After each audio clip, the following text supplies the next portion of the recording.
que el laboratorio y el comité de aprendizaje convergen para que podamos darles más herramientas a las y los colegas en PNUD para poder conocer otro tipo de metodologías que puedan abonar a construir proyectos más sólidos para nosotros.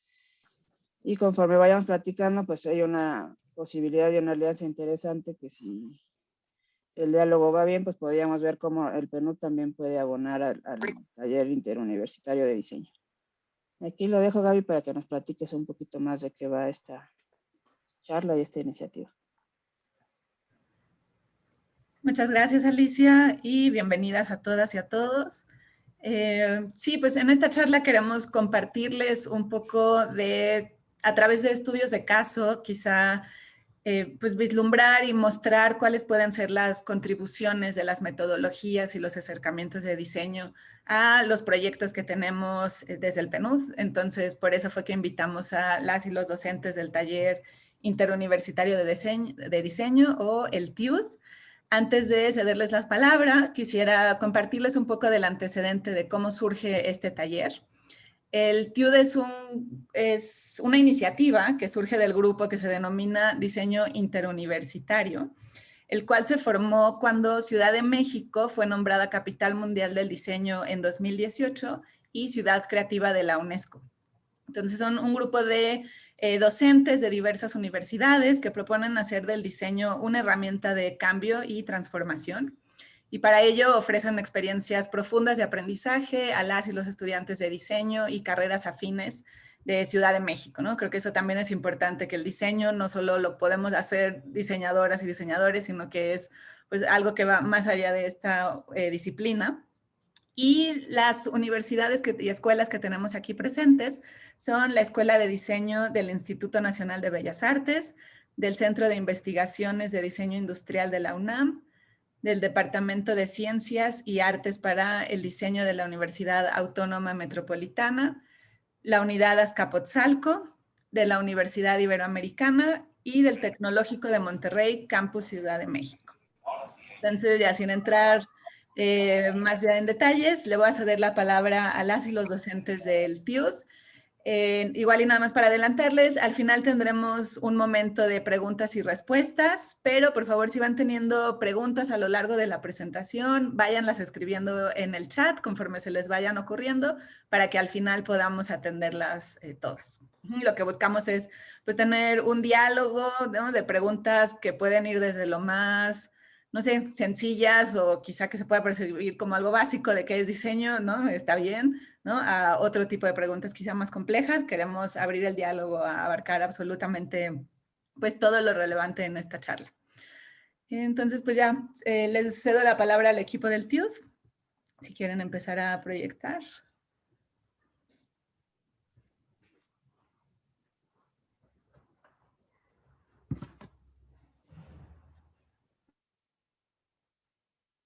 Listo. Pues bueno, buenos días a todas y todos. Mi nombre es Omar Mendoza. Soy profesor de tiempo completo en la Escuela de Diseño del IMBAL y soy parte del taller interuniversitario. El taller interuniversitario lo componemos varios docentes de las 5 universidades que ha mencionado Gaby.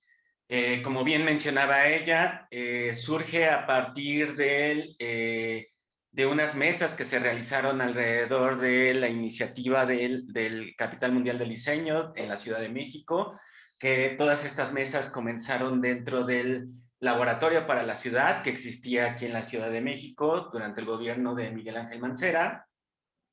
Y de ahí nació la necesidad de encontrar una forma donde las alumnas y los alumnos de las diferentes escuelas pudieran converger. Estas personas que ven en su pantalla, comenzamos a idear de alguna forma de qué manera podría suceder esto y encontramos que en ciertas materias de los últimos semestres de cada una de las licenciaturas podíamos encontrar un espacio donde estos chicos pudieran reunirse y comenzar a trabajar proyectos de diseño. Una parte importante que queríamos que sucediera es que no fuera una actividad extraescolar, sino que fuera parte de la currícula de cada una de cada uno de nuestros programas y lo logramos. Después de mucho trabajo pudimos administrarlo con nuestras respectivas universidades y entonces logramos que el semestre que sucede en otoño podamos tener una materia cada una de las universidades donde reunimos alrededor de 10 o 12 alumnas y alumnos de las diferentes universidades, creando equipos y encontrando problemáticas para que podamos trabajar sobre ellas. Una parte importante es que los chicos crean equipos para poder resolver este tipo de problemáticas, pero que obviamente estos equipos tienen que ser interuniversitarios, es decir, no puede haber más de 2 personas de la misma universidad en un equipo y esto ha enriquecido nuestro trabajo. Y obviamente esto también nos ha creado un enfoque completamente particular acerca del diseño con el cual hemos estado trabajando. Siguiente, profesor. Por favor, Clau. Bueno, y entonces nuestro objetivo por el cual estamos aquí tiene que ver en poder vislumbrar un poco qué hace el diseño para el desarrollo sostenible, es decir, tener presentes las perspectivas y herramientas del diseño sustentable, el diseño para la transición y el diseño activista, que han sido los ejes con los cuales el taller interuniversitario se ha estado moviendo en los 3 años que ya llevamos. Ahora este otoño va a ser nuestra 4ª generación y con la cual estamos muy entusiasmados, porque comenzamos a encontrar que estos ejes cada vez se vuelven mucho más sólidos en lo que tratamos de hacer. Siguiente, Clau, por favor. Pero para poder iniciar a platicar con ustedes, nos gustaría entender un poco qué entienden por diseño. Entonces, en 30 segundos, ahorita les pediría que reflexionen qué es lo que piensan cuando escuchan la palabra diseño. Es decir, yo ahorita en la introducción que ha hecho Gaby, en esto que les he mencionado, hablamos del diseño, pero ¿qué entienden ustedes por diseño? 30 segundos. Reflexionen, piensen, recuerden todas las cosas que han escuchado. ¿Qué entienden por diseño?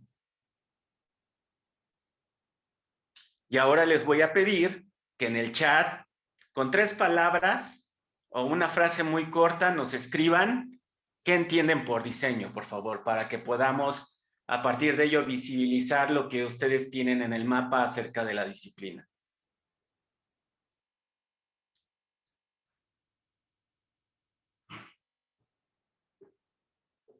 Creación, estructura, hecho a la medida, planificación, reflexión, creación, utilidad, crear, planeación, organización, forma, sentido.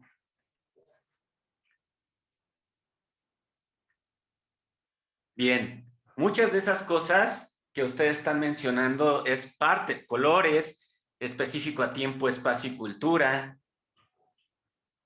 Muchas de esas cosas que ustedes están mencionando justo son parte de las cosas que hemos estado observando dentro de esto. Ok, pasamos a la siguiente, Clau, por favor. Ahora viene la siguiente pregunta. Que eso va más relacionado a ustedes. Es decir, ¿crees que el campo del desarrollo debe renovarse? Y aquí tenemos 4 respuestas. 1 es A, nada es perfecto. B, D, poco. Debe hacer lo mismo, pero de formas más eficientes. C, algo. Debe hacer más de forma más eficiente. D, mucho. Debe transformarse de manera radical. Entonces, de la misma forma, les pido que en el chat nos pongan cuál es la letra que se relaciona más a la respuesta que ustedes tienen en la cabeza con respecto a la pregunta. C, D, C, C, C. La más popular es la C.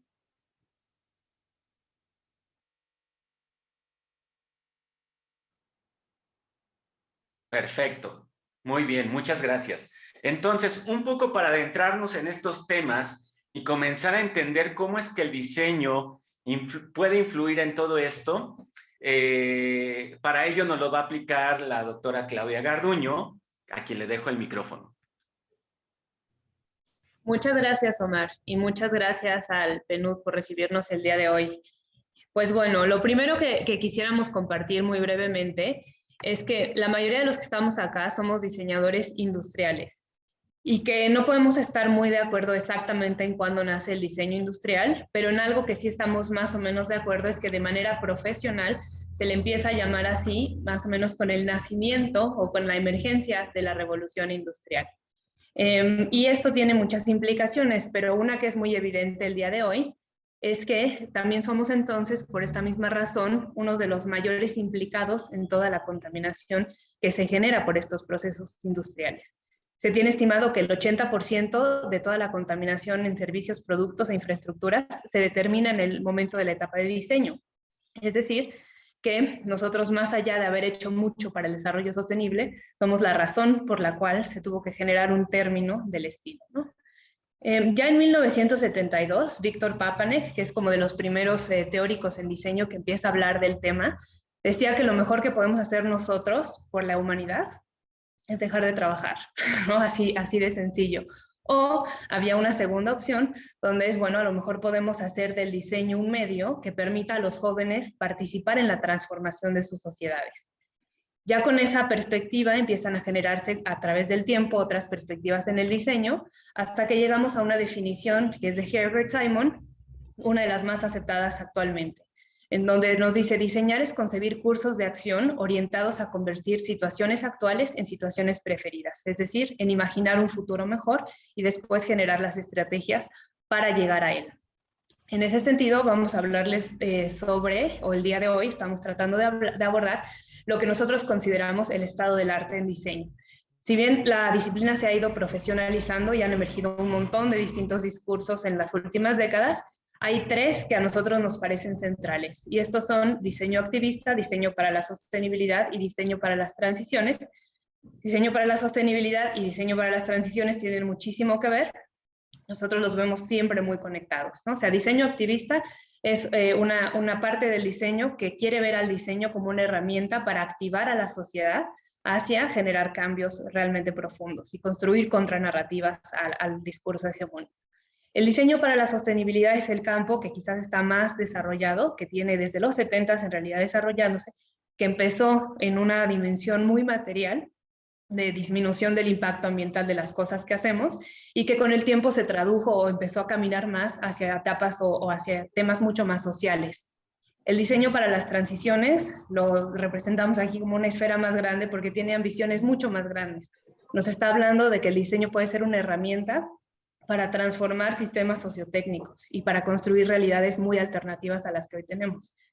Entonces, por ahí vamos a estar platicando el día de hoy. Y vamos a darles entonces algunas ideas de dónde el diseño es bueno y a lo mejor algunas herramientas que ustedes podrían tomar. Lo primero y más obvio donde el diseño es bueno es en todo lo que es concreto, lo que es tangible, la cultura material. Entonces, dentro de nuestra disciplina se habla mucho de cómo nosotros, seres humanos, diseñamos los objetos y diseñamos el mundo que habitamos, ¿cierto? Por otro lado, este mundo termina diseñándonos a nosotros. De ahí que se hable que el diseño es ontológico. Si yo les preguntara, por ejemplo, piensen en una silla, estoy casi segura que la mayoría de ustedes pensarían en una silla como esta, ¿no? Una silla definida como ese objeto que tiene un asiento, tiene 4 patas y tiene un respaldo. Y si bien esto es parte de nuestra cultura, ¿no?, de ancestral, no todas las culturas se sientan en sillas, pero sí, por lo menos para nosotros, se ha vuelto algo natural. Sería difícil pensar que esto puede innovarse o que tenga la necesidad de ser innovado. No obstante, en la historia de las sillas, nosotros podemos ver gran parte del ingenio del diseño. En estas 3 fotos lo que vemos es 3 sillas que emergen de contextos muy particulares y que casi nos pueden hablar de la realidad en la que fueron creadas.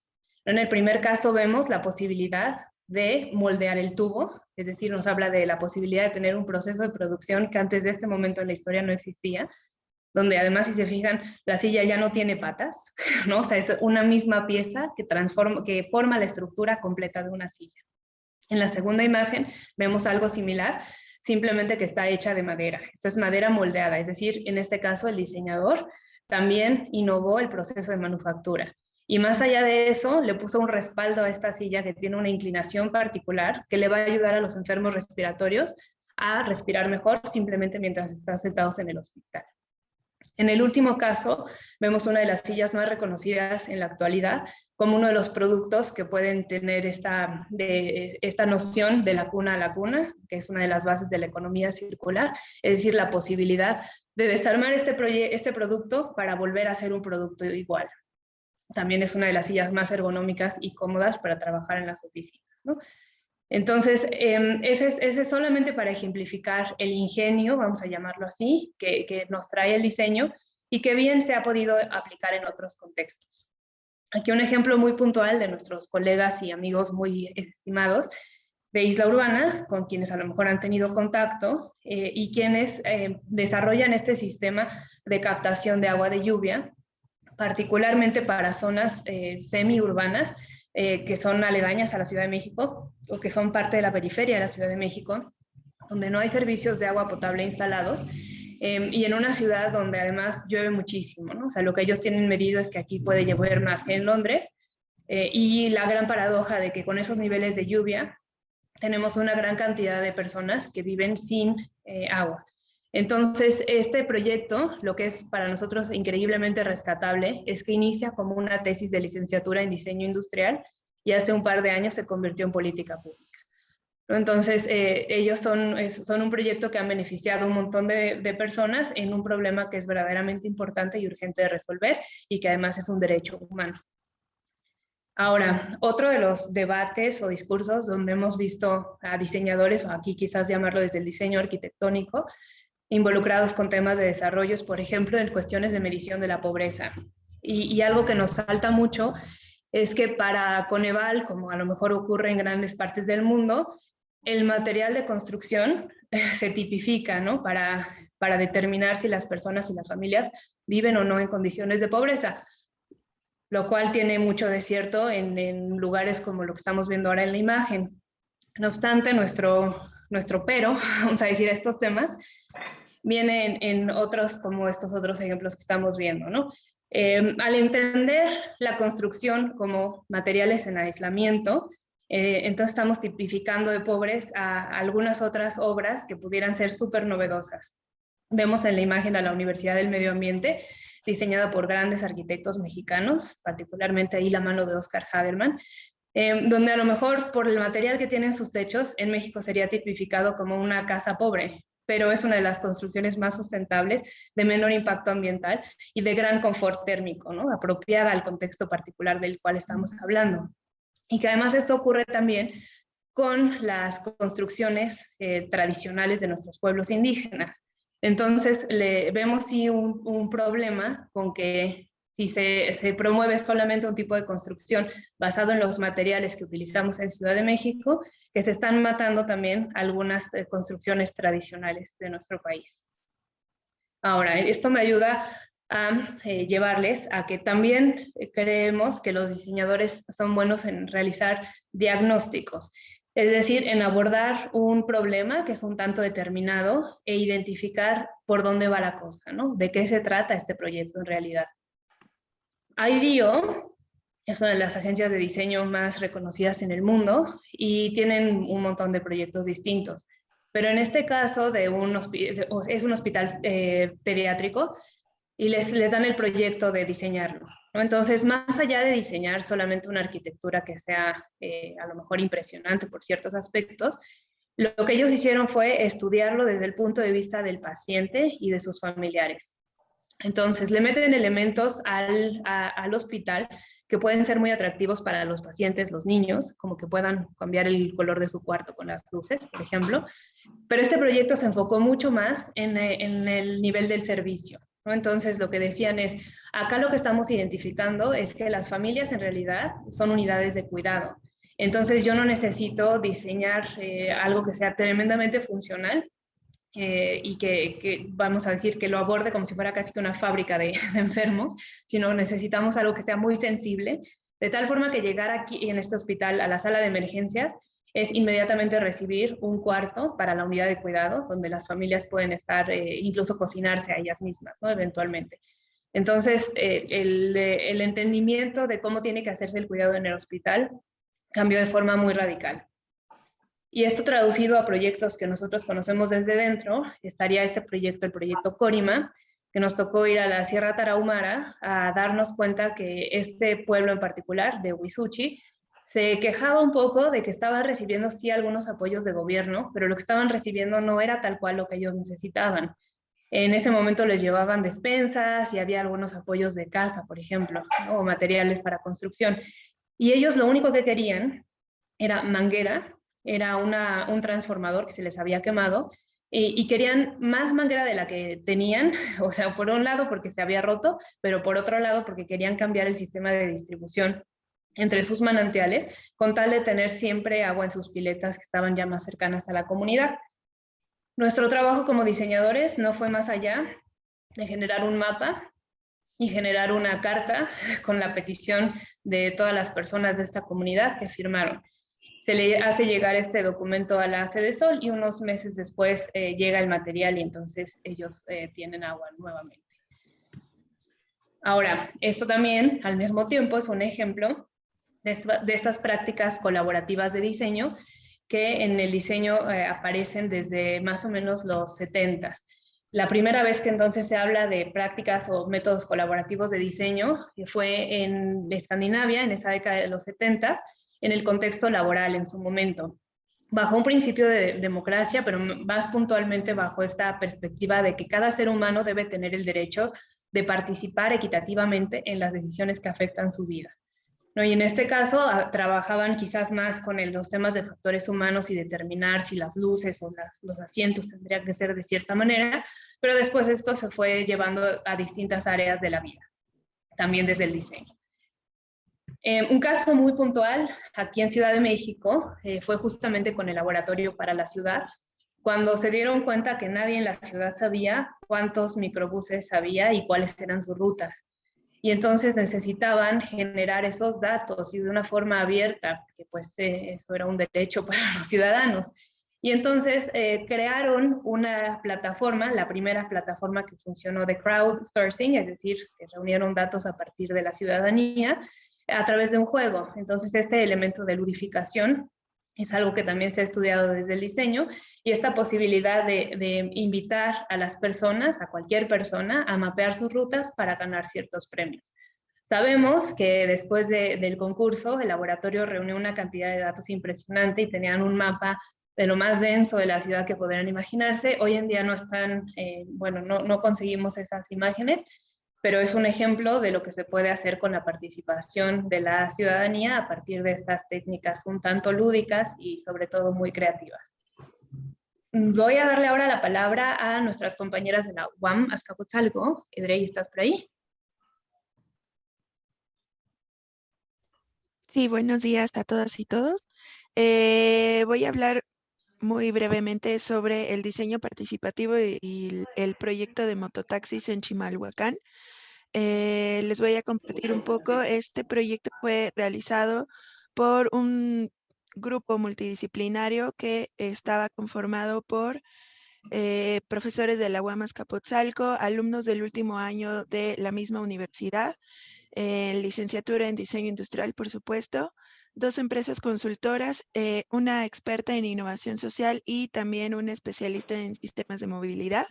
Este proyecto lo que buscaba, en realidad, bueno, parte de la hipótesis es que parte del diseño de servicios desde la innovación social, y también busca configurar las relaciones comunitarias de base para alcanzar estos futuros de bienestar de los que nos estaba hablando sobre todo Claudia. También es importante considerar que se trabajó como base desde el expertise comunitario, en donde estos procesos de diseño que estaban ahorita platicando permitieron hacer visible todos los problemas que tenía esta comunidad específica, y entonces así se promovieron estas soluciones co-construidas con los actores principales, sobre todo la comunidad que hace uso de estos mototaxis y quienes manejan estos mototaxis. Algo importante es que este proyecto se considera como un proyecto sustentable porque constituye esta base de trabajo comunitario para entonces así alcanzar estos cambios sociales que se necesitan, sobre todo en la comunidad y en México. Y así nosotros, o bueno, los maestros que trabajaron en este proyecto, permiten alcanzar esta base sustentable. Algo importante que hay que destacar de este proyecto es que los alumnos y los maestros fueron a la comunidad, trabajaron ahí y realizaron estas actividades con ellos para poder hacer propuestas que se acercaran más no a lo que materialmente sería el diseño, sino a lo que la comunidad realmente necesitaba. Eso es todo. Muchas gracias, Edrey. Ahora vamos a darle la palabra a Inés Albersi Casa del TEC de Monterrey para que nos platique del rescate del río Magdalena. Gracias. Buen día a todos. Este proyecto no es un proyecto universitario, es un proyecto que se hizo en el 2012 para lo que en ese entonces era el Plan Verde, que dependía de la Secretaría de Medio Ambiente de la Ciudad de México, del Distrito Federal en ese entonces, cuando estuvo Marcelo Ebrard como gobernador de la ciudad. Y lo que están viendo aquí en la pantalla es un cronograma de avance de los parques, de esta lista de parques que no era la lista original. Mi participación empieza en el mes de marzo del 2012, cuando este proyecto tenía ya por lo menos año y medio funcionando y que no había podido funcionar en la colonia Chimalistac, en la parte baja de lo que es el río Magdalena, lo que fue el río Magdalena, por una oposición tremenda de vecinos, ¿no? Hubo muchísima resistencia a que se hiciera este proyecto y entonces decidieron mudarse a la parte en donde el río sigue a cielo abierto, que es justamente en el contexto de Magdalena Contreras.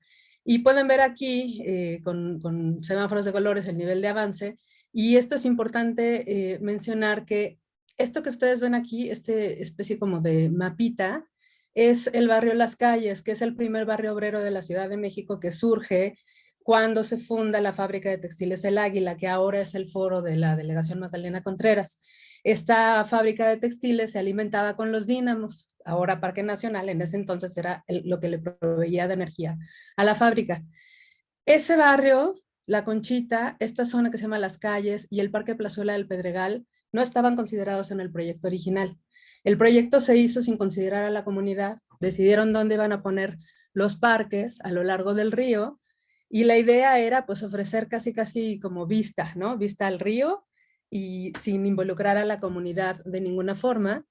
Y cuando a mí me toca llegar, y un poco con esta visión de pues no podemos llegar a imponer soluciones, en un recorrido estaba yo parada justamente por aquí, por donde dice Las Calles. ¿Me ayudas con la siguiente, Clau? Y una persona se acerca a mí y me dice, ¿y cuándo van a intervenir nuestro parque? Entonces yo le pregunto, ¿cuál es su parque? Y resulta que era este de la izquierda. Este parque, en época de estiaje se ve como en la foto, pero en época de aguas, pues se inundaba, ¿no? Se anegaba completamente. Y al lado, colindando con esto, estaba el comedor comunitario. No les hago el cuento largo, lo que hicimos fue integrar ese parque y a la comunidad en el proyecto. Se hizo una rehabilitación del barrio, se crearon una serie de equipamientos para atender a la comunidad más joven de esta zona, y todas esas adiciones fueron resultado justamente de esta comunicación con la sociedad que estaba involucrada, interesada, y que además ellos eran los que tenían claridad de qué es lo que se necesitaba, qué es lo que era suficientemente interesante para ellos. Aquí nada más me detengo a decir que esto que ven ustedes al fondo, a lo mejor no se alcanza a ver muy bien, pero en la foto del lado derecho, junto a los parques, se ve un barandal. Eso es una rampa que se hizo para librar el desnivel de 4 metros de nivel de calle al parque. Y fue una gran batalla para evitar que se pusiera un elevador. Esa era la intención del constructor. Lo que se priorizó ahí fue la duración del parque, de las instalaciones que se estaban construyendo para lo que la ciudad estaba haciendo una inversión en ese momento. Y pues ahí sí fue todo un tema de una batalla de honor, pero además una batalla desde el diseño, proponiendo una rampa verdaderamente integrada que al día de hoy sirve como pista de bicicletas para correr, para que bajen adultos mayores, para usuarios de silla de ruedas, y que ayuda a que el parque permanezca en vida. Si ustedes buscan en Google Plazuela del Pedregal, en un parque que está junto al río, van a verlo exactamente igual que en la foto. Afortunadamente, después de casi 20 años, perdón, casi 10 años, eso fue en el 2012, estamos en 2021, probablemente está en las mismas condiciones. En todo caso, pues no hay un elevador que evidentemente no iba a funcionar más allá de 6 meses. Muchas gracias. Muchas gracias, Inés. Pasamos entonces brevemente a una sección donde les vamos a platicar de algunas metodologías. Lo primero sería mostrarles que, bueno, en diseño se han generado un montón de métodos. Algunos de ustedes seguramente Design Thinking lo han escuchado, Human Centered Design también. Pero hoy nos vamos a enfocar puntualmente en estos que nombramos aquí, 7, 8 y 9, y que tienen que ver justamente con estas nociones de diseño activista, diseño para la sustentabilidad y diseño para las transiciones, de las cuales les hablábamos al inicio. Primero les vamos a dar algunos ejemplos de cómo se implementan estas metodologías por separado, o estos métodos, y después las vamos a integrar en el ejemplo del taller interuniversitario. Entonces, el mapeo histórico de un problema nos ayuda a entender la realidad. En el caso de la imagen vemos una foto del proyecto Xniza, que tuvo que ver con trabajar con 16 comunidades zapotecas de valles centrales de Oaxaca, de la mano de la Copuda y de la Fundación Floricanto y de Oxfam México, para determinar si había la posibilidad de instalar sistemas sustentables de agua y energía en la región. Entonces, parte del equipo, que éramos nosotros, nos metimos a ver la parte de la etnografía y el diseño, le llamamos. Y nos reunimos con mujeres en cada una de las comunidades para tratar distintos temas. Uno de ellos fue la historia de su comunidad. Con esta información logramos construir la historia reciente, la que no existe en los libros, de cada una de estas comunidades, para al final, cuando los juntamos a todos, poder mostrarles la historia de la región. Entonces, esta línea del tiempo en su formato original medía 2 metros de largo, y pues es el resumen de la historia de las 16 comunidades. Algo que es muy natural con estos mapeos históricos es que tenemos, sí, por un lado lo que pasó antes, pero en estos talleres que hacíamos con las mujeres, de una vez ya les preguntábamos sobre su visión al futuro, lo que ven en color al lado derecho, en el extremo derecho de la línea del tiempo. Esto quiere decir que ya era hacia dónde querían ir, ¿no? Y en este caso, por ejemplo, todos terminaban con tener mucha agua, ¿no? Esto era parte de las visiones de futuro. Pero además planteábamos, si ese queremos que sea el futuro, ¿cuáles son las acciones detonantes que nosotros podemos hacer ya hoy para empezar a caminar hacia el futuro deseable que queremos? Y ahí, por ejemplo, planteaban, bueno, podríamos empezar a plantar un árbol en el cumpleaños de cada persona de la comunidad como un proceso de reforestación. Entonces, fue un proyecto muy lindo, pero nos ayuda a entender este mapeo histórico. Después tenemos este proyecto del diseño de futuros, que hay un montón de técnicas distintas. Aquí en la imagen, para que se den una idea, fue una exploración que hicieron en Malta sobre el futuro y plantearon distintos escenarios probables de cambio climático. Y de acuerdo a esos escenarios, determinaron cuáles serían los alimentos que existirían con cierta abundancia.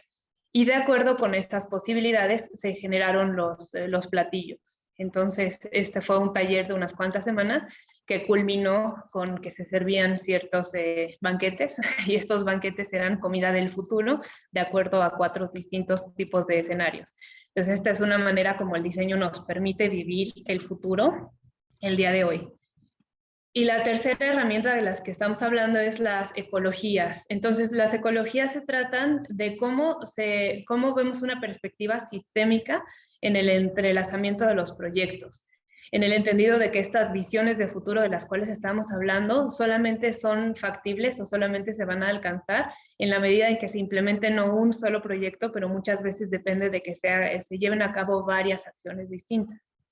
En este caso, es un proyecto que se llama Alto Lab Shanghai, y que determinamos distintas posibles acciones que podían tener lugar en la isla de Chongming.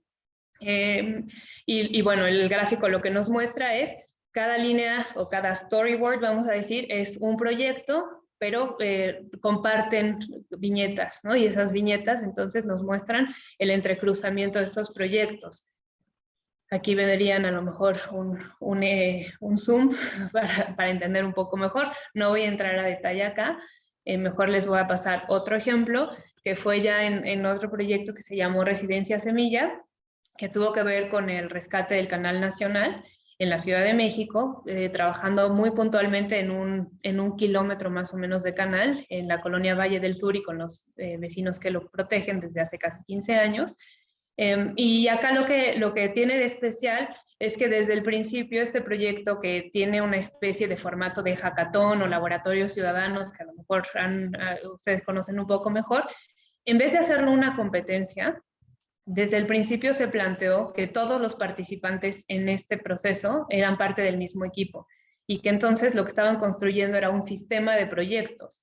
Si bien cada uno se enfocaba en algo un poco distinto, lo que queríamos era llegar a una visión de futuro, o a lo mejor varios pasos de futuro, ¿no? En 5 años, en 10 años, y así hasta llegar al 2050, y cómo podíamos entonces tener una incidencia desde este pequeño 1 kilómetro de canal hasta el canal entero, hasta ahora incidir a nivel cuenca en la Ciudad de México, y por qué no, a nivel planetario en el 2050. Ahora sí, vamos a integrar todas estas metodologías o estos métodos en una gran metodología que sería el taller interuniversitario de diseño.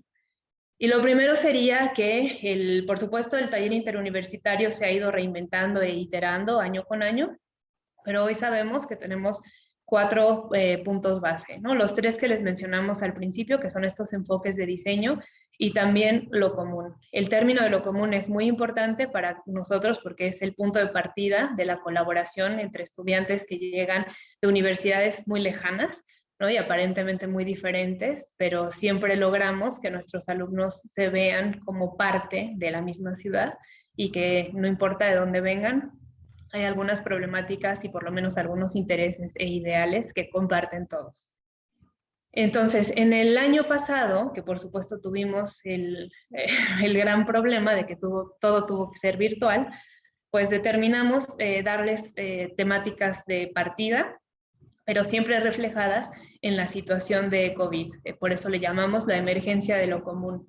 Entonces, el punto de partida fue estos 10 temas que ven listados a la izquierda, que tenían todos que analizar de acuerdo a la situación presente de su momento, que era la emergencia por COVID, encontrar cómo se expresaba y analizar un tanto la situación actual, cómo ellos la pudieran entender, para entonces sí pasar a la evolución histórica de ese problema. Entonces cada equipo generó una línea del tiempo, algunos podían irse hasta los aztecas, algunos se fueron hasta, no sé, Echeverría, ¿no? Podían irse más atrás o menos atrás, dependiendo de lo que ellos vieran, y determinar o hacer este análisis del tiempo también en distintas escalas, ¿no? Una escala más micro, meso y macro, para ver cuáles eran esos hitos que nos habían llevado a la situación que estábamos viviendo. Que además era muy interesante porque en la gran mayoría de los casos las problemáticas se veían exacerbadas cuando se le agregaba el ente COVID. El siguiente paso entonces era lograr generar un escenario futuro deseable para esa situación, y aquí fue donde también empezamos a meterle quizás un poco más de nuestra cuchara como profesores creativos del TUD. Tuvimos esta... A ver si lo ven.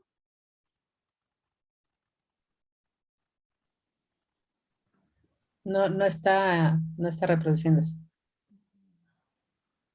Esperen, entonces.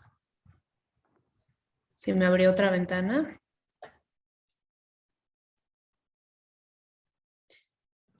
Ahí sí, claro. Ok.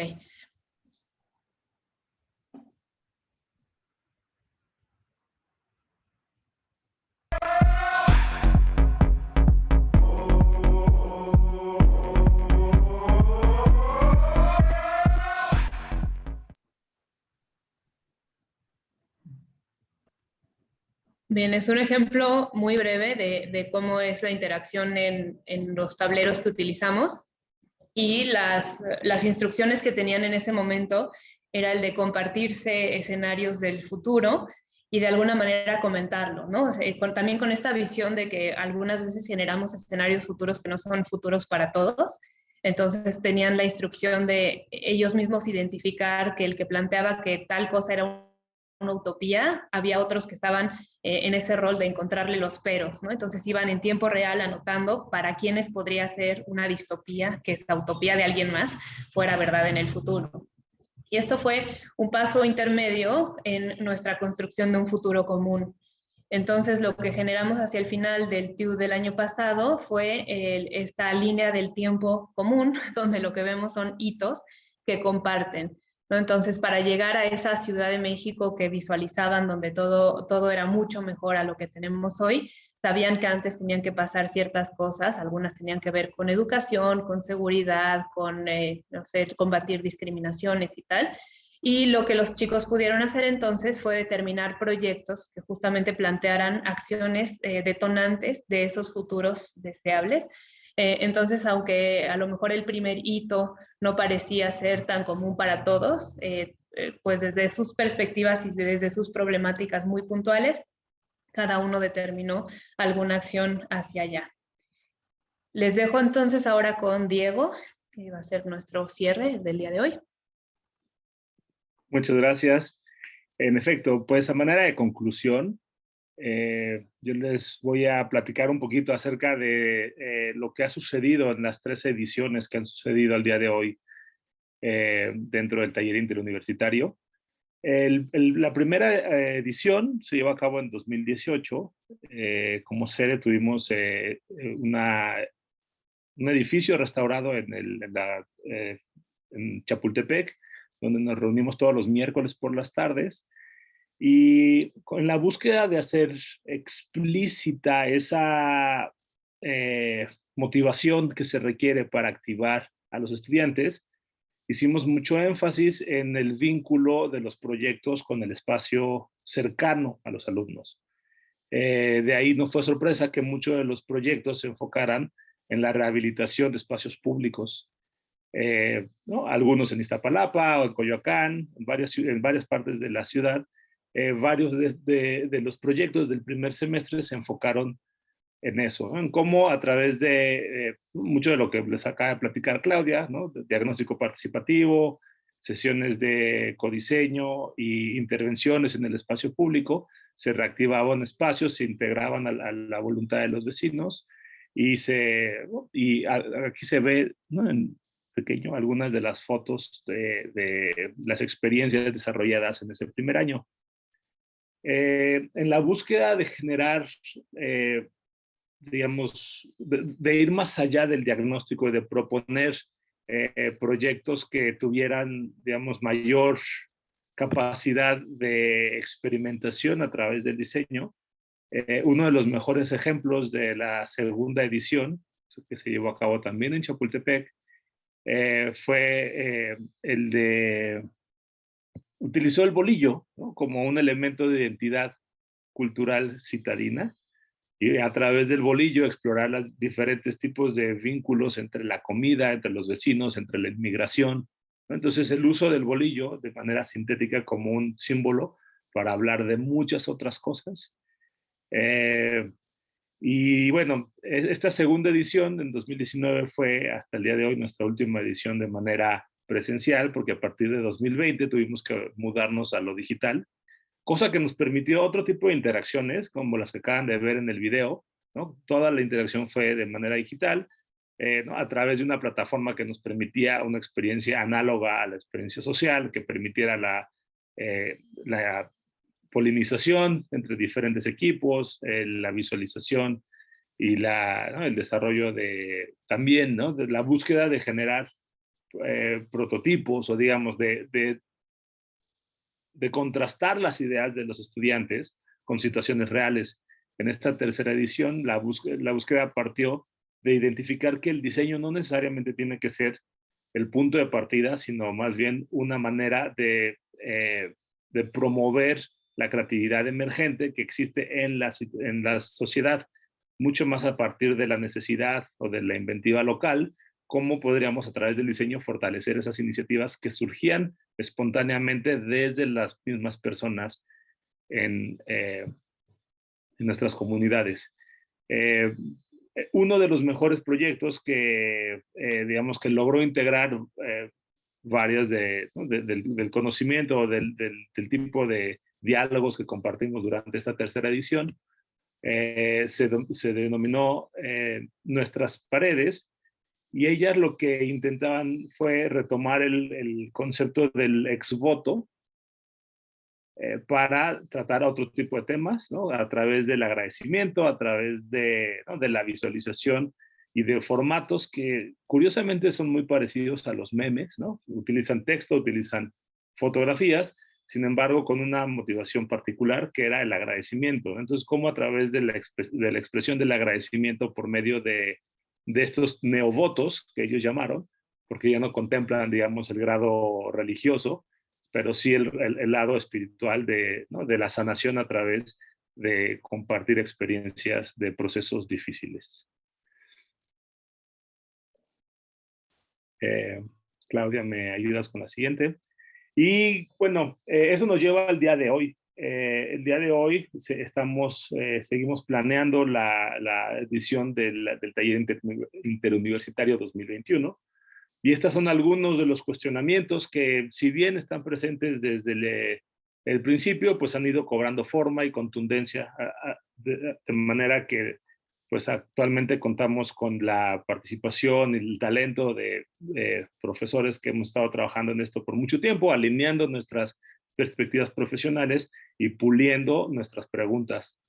Nos interesa cómo promover la participación de manera inclusiva y abierta, sin perder el foco, cómo extender el impacto de los proyectos académicos más allá de los esquemas tradicionales, que suelen ser disciplinares, contenidos en semestres y generalmente endogámicos. Y finalmente, cómo podemos preparar a nuestros estudiantes dentro de los propios contextos sociales, que son complejos, pero que les permitan ir preparándose para las situaciones en que encontrarán habiendo terminado sus estudios. ¿No? Estas preguntas que, pues lejos de esperar una respuesta inmediata, son una manera de, ¿no? extender pues, esta mentalidad que hemos compartido con ustedes, nos lleva, y en aras de terminar, porque se nos está acabando el tiempo, a algunas preguntas un poco más concretas, pero antes de cerrar, nos gustaría abrir un espacio de diálogo, en caso de que alguien aquí quiera compartirnos sus reflexiones, algunas preguntas o comentarios que quieran compartir con nosotros.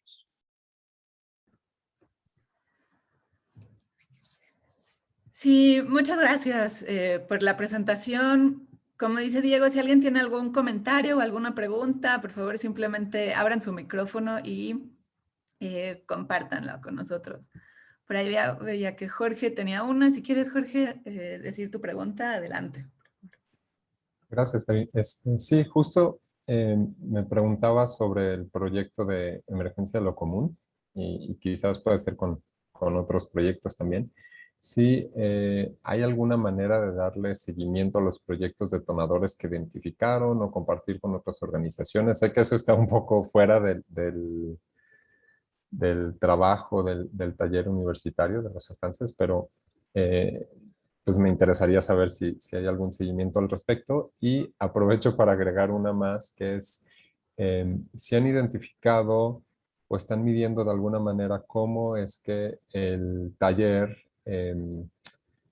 ha generado un impacto en los modelos educativos o en la experiencia de los jóvenes y su formación, cómo lo registran para hacer el caso hacia las instituciones educativas de que se requiere más de este tipo de espacios.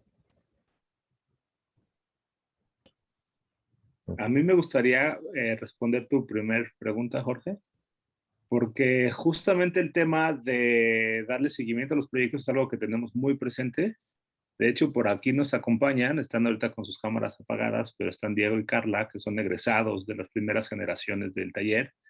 Entonces, a través del involucramiento de los estudiantes en el proyecto, pues estamos buscando justo generar esos lazos que permitan que nuevas generaciones de estudiantes retomen proyectos ¿no? de generaciones pasadas, pero particularmente en esta edición, y digamos, antes de haber terminado, una de las estrategias que identificamos para darle mayor, ¿no?, apertura y posibilidad de seguir desarrollando sus proyectos fue que los vinculamos con un concurso, ¿no? La entrega final del semestre de 2010 y de 2020, digamos que era completamente compatible y de hecho creo que tal vez un equipo no lo hizo, pero creo que en principio todos los equipos que terminaron el taller interuniversitario metieron directamente, ¿no?, salir en su proyecto a una convocatoria de un concurso internacional que tenía, digamos, bases compatibles y que hicimos que, ¿no? Hasta ahorita creo que no han salido los resultados de ese concurso, entonces todavía no tenemos certeza acerca de lo que vaya a suceder con esos proyectos, pero en efecto, ¿no?, es una pregunta muy buena y que estamos todavía, digamos, en proceso de responderla. Con respecto a tu segunda pregunta... Si quieres, Ajá. si quieres te ayudo. o aporto una otra visión tal vez. Hacemos todo el tiempo, Ana Elena aquí es la buenaza en hacer encuestas, encuestas en relación a cómo los estudiantes lo están integrando y tenemos con mucha claridad un mapa desde el 2018, que fue la primera edición, sobre cómo lo van viviendo los estudiantes en las sesiones. Esto es, digamos, en determinados momentos, después de cada sesión, pero después en determinados momentos, y siempre al final hacemos ese mismo análisis. Pero además, eso nos da como la visión cuantitativa, ¿no? De cómo lo viven y qué tanto les gusta. Pero además, hemos hecho cada uno de nosotros contacto con los egresados de las 3 ediciones pasadas para poder recuperar sus expresiones, ¿no? Y te puedo decir que al menos en mi caso, con los estudiantes del TEC, que no necesariamente son todos del TEC, hemos tenido estudiantes extranjeros también, frases como es la mejor experiencia educativa que tuve en mi carrera, salen, ¿no? Entonces, la verdad es que eso sí, ciertamente nos falta hacer como esta sistematización del resultado desde el punto de vista del aprendizaje. No lo hemos hecho porque no ese es el foco del TIUD, sin embargo, sí es un agregado relevante. Ahora, te puedo decir que René, aquí a mi derecha, es como la guardiana de que esto sea una experiencia distinta a la que normalmente tienen. Entonces, por un lado estamos recuperando cómo lo vivieron y por otro lado estamos todo el tiempo comparando con la formación que tendrían sin el TIUD, ¿no? Entonces, la verdad es que sí que ayuda a tener como que estos varios focos para poder hacer ese registro, sin embargo no lo hemos sistematizado efectivamente. ¿Algo que se me perdió, René? Yo lo que te podría compartir es que el registro sí se hace puntualmente en cada sesión. En la última modalidad virtual fue muy difícil para cómo se van dando este cambio en su forma de dar, ¿no? Casi los nos entran con estos a desarrollar un producto tangible y al final se empiezan a percatar de que empiezan a rayar más en dimensiones sociales, dimensiones económicas. Entonces eso es muy rico y sobre todo el testimonio de los alumnos, ¿no? Que se empiezan a involucrar o empiezan a buscar alternativas que van muchísimo más allá de le podríamos denominar como un diseño tradicional y que más bien afrontan esta postura de ser como estos agentes de cambio. Muchas gracias. ¿Alguien más tiene alguna otra pregunta que quiera agregar? Pues yo querría hacer la provocación a los colegas del PNUD y también a las y los docentes del taller. Esta charla la quisimos organizar para ver en qué manera podríamos quizás armar alguna colaboración o cómo nos imaginábamos que desde PNUD podemos aprovechar y apoyar de lo que están logrando en el taller interuniversitario de diseño. La verdad ha sido una charla súper interesante y también ver cómo han unido pues ya simplemente el hecho de que se han puesto de acuerdo entre las universidades y han logrado hacer este taller donde conviven estudiantes de distintas universidades y aplican estas metodologías que resuenan mucho con el trabajo que hacemos en PNUD. Entonces, preguntarles, ya sea alguno de mis compañeros que nos acompañaron esta mañana, a ustedes mismos, qué posibilidades o cómo se imaginan que podemos desde PNUD también apoyar y generar una colaboración y una sinergia entre el taller y el Programa de Naciones Unidas en México.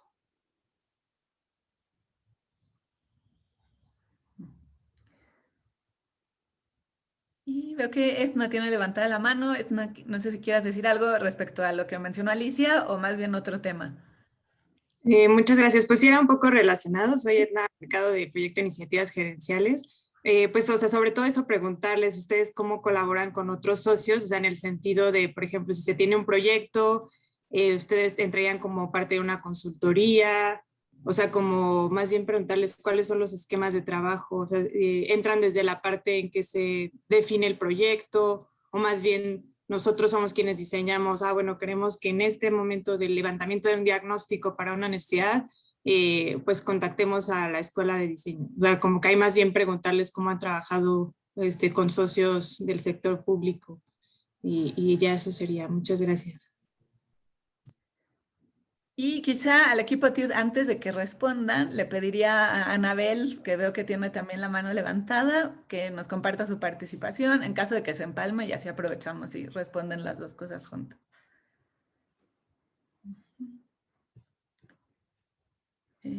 Anabel, no sé si tenías levantada la mano. Sí, aquí estoy, discúlpame. Pues buenos días, muchas gracias por la presentación. Yo creo que lo que comentan acerca de, del acercamiento que tienen hace mucho clic con cómo trabajamos en ciertos aspectos y cómo buscaríamos desde PNUD, desde instituciones que buscamos trabajar desarrollo sostenible, aproximarnos.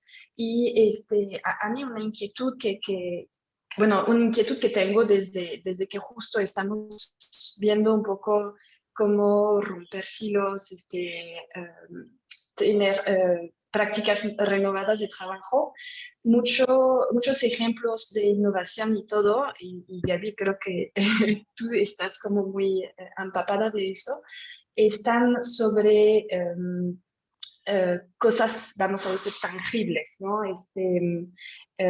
Y muchas veces nosotros trabajamos sobre problemáticas completamente desmaterializadas y de hecho el diseño es algo bastante paradigmático porque ustedes lo trabajan tanto como materia, o sea, hablan de diseño industrial entre otras materias, pero también hablan del acercamiento metodológico, ¿no? Que para nosotros diseño es la etapa que le sigue al diagnóstico.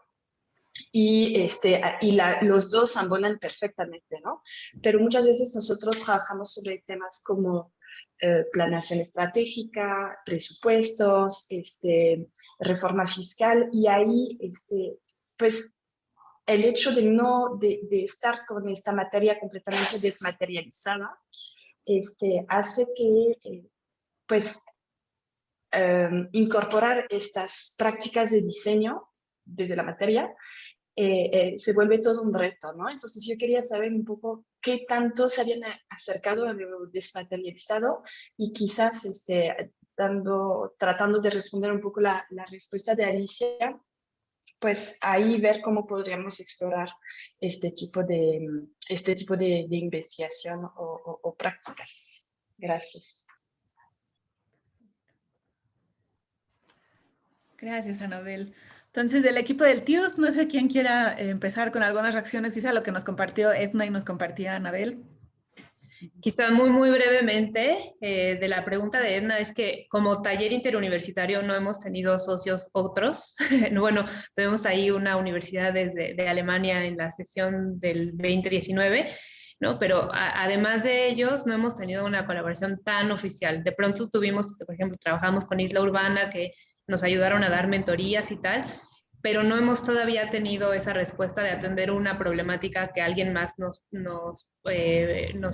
promueva, ¿no? O nos proponga, pero estamos abiertos a hacerlo. O sea, creemos que O sea, hemos tenido distintos puntos de partida, esa podría ser una nueva, y si exploramos esta colaboración nosotros estaríamos dispuestos a tomarla. Por supuesto, sería maravilloso hacerlo de la mano de ustedes como expertos reales en temas de desarrollo, nosotros ayudar con la parte de la metodología, ¿no? y un abordaje creativo a estas problemáticas. Creo que será una plática que tendremos que retomar después, también por cuestión de tiempo. Y también un tanto dando respuesta a Anabel, sí, muchos de los proyectos que hemos hecho ya son completamente intangibles. Lo que pasa es que el diseño entonces nos ayuda como un proceso para abordar estas cosas que son intangibles, ¿no? Y en muchos casos lo que entonces vemos es una serie, por ejemplo, de mapas muy complejos, pero que son muy visuales, y al hacerlos visuales logramos entender estas cosas que son muy intangibles, muy abstractas, de otra manera. Entonces, de alguna forma, aunque sea muy intangible y muy abstracto, logramos nosotros trabajar con esto como si fuera hacer una silla, como si fuera replantear y rediseñar completamente lo que significa hacer una silla. Para lograrlo también necesitamos siempre que nos expliquen temas que nosotros no entendemos, ¿no? O sea, si va a haber un tema de finanzas, seguramente hay que empezar por bolitas y palitos de las finanzas, pero si nos lo explican, es muy probable que logremos llegar a una situación o una solución, una propuesta bastante creativa. No sé, Gaby, cómo vamos de tiempo.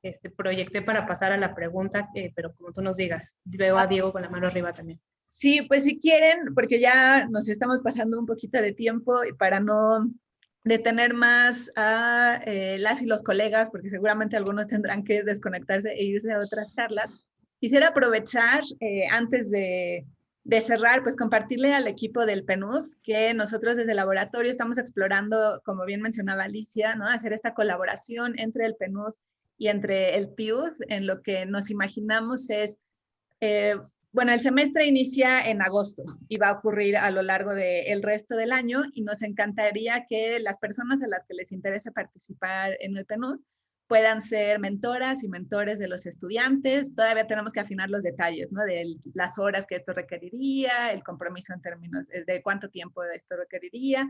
Pero bueno, que desde el PNUD pudiéramos compartir el conocimiento sustantivo que tenemos, que tiene el equipo en distintas materias, y que los estudiantes puedan trabajar o desarrollar proyectos a lo largo de todo el semestre para responder a estas problemáticas y para poder diseñar los problemas o las preguntas que nos gustaría contestar junto con los estudiantes. Pues probablemente vamos a buscarlos, vamos a ver a quienes les interesa, ¿no? De aquí del PNUD, poder hacer alguna serie de sesiones ya más de trabajo en donde con procesos de diseño podamos definir cuáles serían esas temáticas.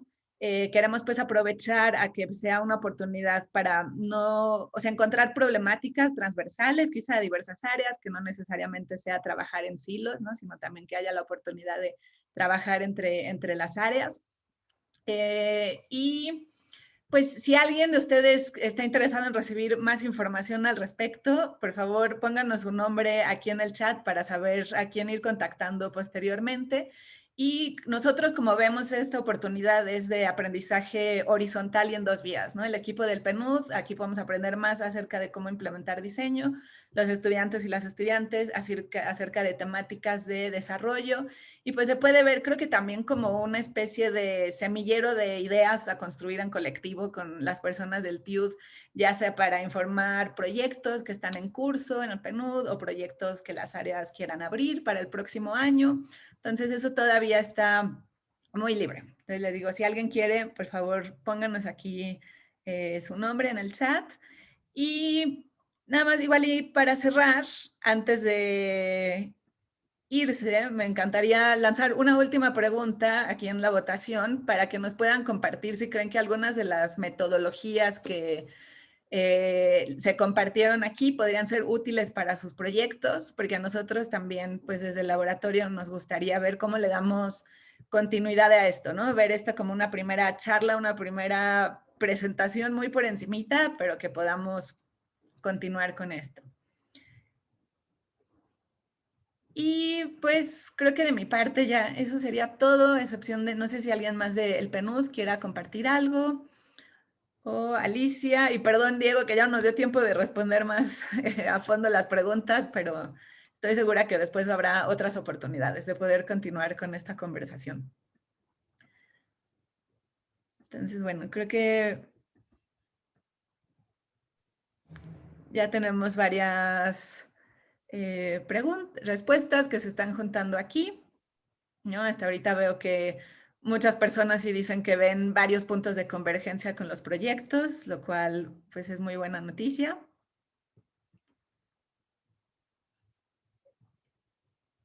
Y va a finalizar la votación para que puedan ver los resultados. No sé si ya los están viendo.